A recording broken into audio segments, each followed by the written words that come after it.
Sa lupain kung saan ang hari may hawak na lahat, nagmula ang tatlong alipin na di natatakot. Abednego, Daniel at Isaac ang kanilang pangalan. Pusong nakatuon sa Diyos, hindi sa ginto o pilak. Inutusan silang sambahin ang rebulto ng tao. Isang bulat ang paggalang sa larawang may ningning. Ngunit ang kanilang sagot ay tapat at malakas. Tanging Diyos lang ang karapat-dapat sambahin. Itaon man sa hudno ng apoy o bitag ng hayop, hindi kami susuko, hindi kami babagsak. Pananalig namin kay Diyos ay di matitinag. Hindi kami mapipilitang ibigay ang dangal.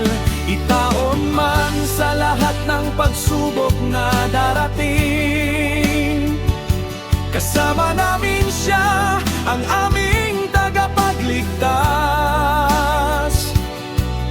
Pananalig namin kay Diyos ay di matitinag. Ito ang aming tanging paninindigan. Si Abednego'y matapang, lakas ng loob ay di nawawala. Kahit buhay ko'y ibigay sa kanya, ako mananatili. Si Daniel naman ay may talino't tapat sa lahat ng oras. Sa mga leon man akong itapon, siya ang aking sandigan. Si Isaac mahinahon, ngunit puso'y matibay. Kahit sa init ng apoy ay mapunta pa ako. Hindi ako magbabago, siya ang aking hari. Walang iba pang Diyos maliban sa Kanya. Itaon man sa hudno ng apoy o bitag ng hayop, hindi kami susuko, hindi kami babagsak. Pananalig namin kay Diyos ay di matitinag. Hindi kami mapipilitang ibigay ang dangal.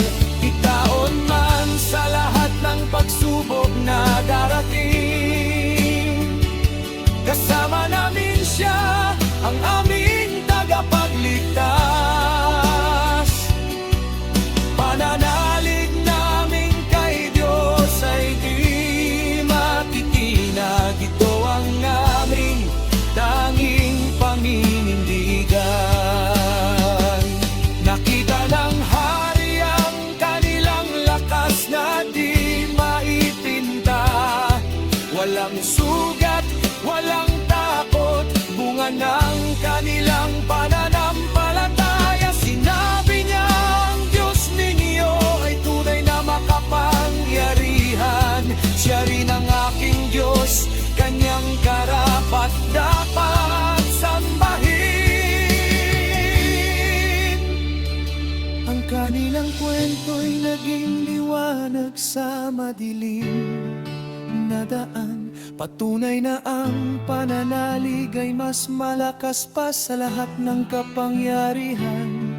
Hindi kailangang yumuko sa mga idolo ng mundo, sapagkat ang Diyos natin ay laging nandito para sa atin.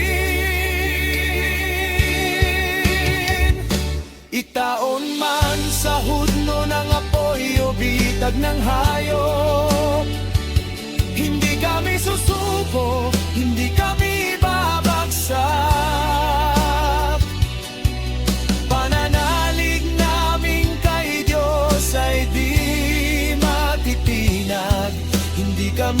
mapipilitang ibigay ang dangal.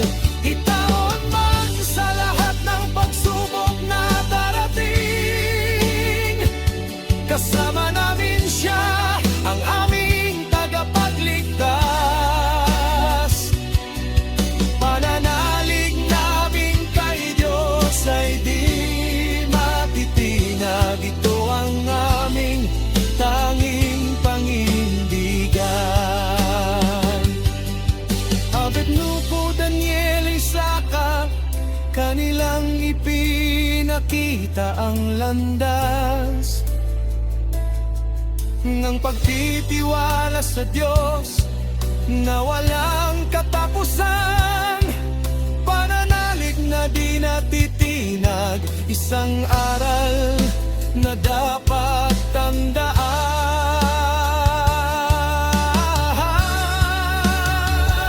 Sa bawat pagsubok, manatiling tapat sa Kanya.